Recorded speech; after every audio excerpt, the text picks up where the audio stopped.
Hello friends and student, आप लोगों का स्वागत है मेरे यूट्यूब चैनल पढ़ो विद मी पर।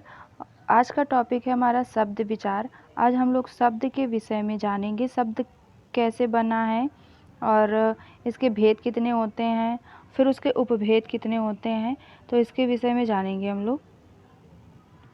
सबसे पहले चलते हैं शब्द की ओर। शब्द किसे कहते हैं ये जान लेते हैं। तो शब्द एक या एक से अधिक वर्णों से बने सार्थक ध्वनि समूह को शब्द कहते हैं। एक कोई भी आप एक वर्ड ले लीजिए, छत, छा ले लिया और ता ले लिया, हमने इसको छत बोल दिया, दोनों को मिलाकर क्या बन गया हमारा छत। ये हमारे वर्ड हैं और ये हमारा शब्द है। ये शब्द क्यों है? क्योंकि इस छत का कोई अर्थ होता है ना, इसका कोई अर्थ निकल रहा है। छत के बारे में हम जानते हैं कि छत क्या होती है, तो ये हमारा शब्द है। अगर हम इसी को इस तरह से लिख दें, तछ, तछ के बारे में आप जानते हैं तछ क्या होता है? नहीं जानते हैं। तछ का कोई अर्थ ही नहीं है, इसलिए ये हमारा शब्द भी नहीं है। इसलिए इसमें कहा गया है कि एक या एक से अधिक। अब एक या एक से अधिक, तो एक तो हम इसे भी बोल देंगे में, ये एक ही वर्ड है ना, में का भी कोई अर्थ निकल रहा है, इसलिए ये भी एक शब्द हो गया। तो शब्द तो समझ में आ गया होगा। अब चलिए चलते हैं शब्द के भेद के बारे में देखते हैं। शब्द के भेद के किन आधारों पर किया गया है, शब्दों का भेद किन आधारों पर किया गया है। तो नंबर 1 उत्पत्ति या स्रोत के आधार पर, नंबर 2 रचना या बनावट के आधार पर, नंबर 3 अर्थ या प्रयोग के आधार पर। तो शब्दों का भेद 3 आधारों पर किया गया है। हम लोग इस वीडियो में उत्पत्ति या स्रोत के आधार पर कितने शब्दों के कितने भेद किए गए हैं या उपभेद किए गए हैं उसके बारे में पढ़ेंगे। तो उत्पत्ति या स्रोत के आधार पर शब्दों को 4 उपभेदों में बांटा गया है।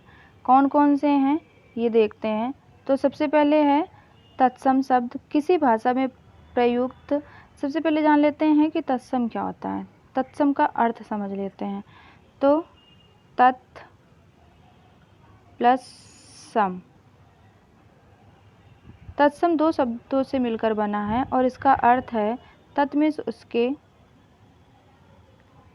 सम में समान, मतलब उसके समान। जो उसकी मूल भाषा है बिल्कुल उसी भाषा से उठाकर किसी दूसरी भाषा में वैसे का वैसा यूज किया जाता है, प्रयोग किया जाता है, तो उसे तत्सम कहते हैं। जैसे अपनी हिंदी में है, किसी भाषा में प्रयुक्त उसकी मूल भाषा के शब्दों को तत्सम शब्द कहते हैं। जैसे हिंदी की मूल भाषा संस्कृत है कि वे शब्द जो हिंदी में ज्यों के त्यों प्रयुक्त होते हैं उन्हें तत्सम शब्द कहते हैं। जैसे अट्टालिका, आम्र, ओष्ठ, कण, गर्दभ, इन्हें हम लोग संस्कृत के शब्द हैं। ये संस्कृत में तो पढ़ते हैं लेकिन हम लोग इन्हें हिंदी में भी ज्यों का त्यों पढ़ रहे हैं, इसलिए इन्हें तत्सम कहा जाता है। अब आगे नंबर 2 है तद्भव। तद्भव शब्द किन्हें कहते हैं? उच्चारण की सुविधा अनुसार संस्कृत के वे शब्द जिनका हिंदी में रूप परिवर्तित हो गया, उन शब्दों को हिंदी में तद्भव कहा जाता है। मतलब हम लोगों ने अपनी उच्चारण की सुविधा अनुसार संस्कृत में कठिन होते हैं शब्द, इसलिए उन्हें सरल करने के लिए अपने अनुसार उनको ढाल लिया, परिवर्तित कर लिया, तो उन्हें तद्भव कहा जाता है। जैसे चंद्र, चंद्र से हम लोग चांद बोलने लगे, अग्नि से आग, जीवा से जीभ, तो ऐसे अट्टालिका से, अट्टालिका को हम लोग अटारी भी बोलते हैं। तो ये जो अटारी है, चांद है, आग, जीभ, ये सब। जैसे कर्ण, कर्ण, अब कर्ण ये संस्कृत हो गया, अब अगर इसे हिंदी में बोलेंगे तो कान, तो ये कान तद्भव हो गया। और चांद तद्भव, आग, जीभ, ये सब हमारे तद्भव हो गए। तत्सम तद्भव समझ में आ गया होगा। अब 3rd नंबर है देशज शब्द। देशज शब्द किसे कहते हैं? तो किसी भाषा में वह शब्द जो क्षेत्रीय जनता द्वारा आवश्यकता अनुसार अपनी भाषा में गढ़ लिए जाते हैं उन्हें देशज शब्द कहते हैं। अपनी गढ़ंत से बने शब्द, ये सब हम मतलब जनता ने क्या किया कि कोई भाषा है और उसी भाषा में अपने अनुसार शब्दों को गढ़ लेना, उन्हें देशज शब्द कहते हैं। जैसे ऊट पटांग, अंगोछा, ऊधम, कंजर, खटपट, खचाखच, खर्राटा, ये सब हम जनता द्वारा, क्षेत्रीय जनता द्वारा गढ़े हुए शब्द हैं, इन्हें देशज शब्द कहते हैं। द्रविड़ जातियों की भाषा से आए देशज शब्द अनल, कज्जल, नीर, पंडित आदि, ये हमारे देशज शब्द हैं। अब आगे है विदेशी शब्द। विदेशी शब्द किन्हें कहते हैं? राजनीतिक, आर्थिक, धार्मिक, सांस्कृतिक कारणों से किसी भाषा में अन्य देशों की भाषाओं से भी शब्द आ जाते हैं, ऐसे शब्दों को विदेशी शब्द कहते हैं। राजनीतिक, आर्थिक, धार्मिक। राजनीतिक मतलब राजनेता हैं, अपने देश से दूसरे देशों में जाते हैं और वहाँ से कुछ वर्ड सीख के आते हैं, कुछ भाषा सीख जाते हैं और आके अपने यहाँ बोलने लगते हैं, फिर एक दूसरे से सुनते सुनते सभी लोग बोलने लगते हैं, ऐसे वो हमारी भाषा बन जाती है और वही विदेशी शब्द कहलाते हैं। आर्थिक, धार्मिक, ऐसे समूहों में हम लोग मतलब आर्थिक रूप से या धार्मिक रूप से लोग अपने देशों से दूसरे देश में जाते हैं, दूसरे देशों से अपने देश में आते हैं और वो अपनी लैंग्वेज बोलते हैं, तो उनमें से कुछ शब्द हम लोग ले लेते हैं और उसे अपनी आम भाषा के रूप में प्रयोग करने लगते हैं। उन्हीं शब्दों को विदेशी शब्द कहा जाता है। ऐसे शब्दों को विदेशी शब्द कहते हैं।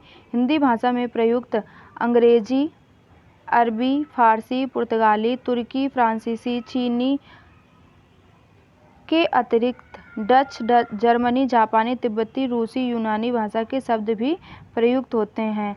अगले वीडियो में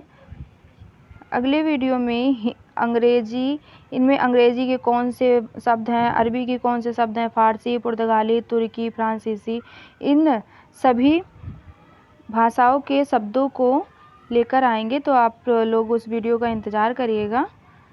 और फिर नेक्स्ट है संकर शब्द। संकर शब्द किन्हें कहते हैं? तो वे शब्द, हिंदी के वे शब्द जो अलग अलग भाषाओं को मिलाकर बना लिए गए हैं, उन्हें संकर शब्द कहते हैं। मतलब हिंदी के वे शब्द जो कई सारी दूसरी भाषाओं को, एक शब्द दूसरी भाषा का, दूसरा शब्द दूसरी भाषा का है, तो उन्हें जोड़कर हिंदी में मिलाकर हिंदी में लिखा जाता है, हिंदी में हम लोग हिंदी में बोलने लगे हैं, ऐसे शब्दों को संकर शब्द कहते हैं। जैसे अग्निवोट, तो ये अग्नि संस्कृत का है और वोट अंग्रेजी का है, तो इसे दोनों को मिलाकर अगर हम लोग अग्निवोट पढ़ेंगे तो ये संकर शब्द हो गया। टिकट घर, तो टिकट अंग्रेजी का है और घर हिंदी का है। नेक चलन, यहाँ पे नेक होगा, निक नहीं होगा, नेक फारसी है और चलन हिंदी है, तो ये ऐसे शब्द हमारे संकर शब्द कहलाते हैं। तो आप लोगों, बस आज का वीडियो यहीं तक था, और आप लोगों को ये वीडियो पसंद आया हो तो इसे लाइक करिएगा, शेयर करिएगा और कमेंट भी करिएगा। अगर आप लोग कमेंट करके बताएंगे कि कैसा है और आपको अच्छा लग रहा है या नहीं लग रहा है, तो मुझे भी थोड़ा सा लगेगा कि हाँ क्या सही करना है, और इसमें कुछ गलतियाँ हों तो उसके बारे में भी बता सकते हैं आप लोग।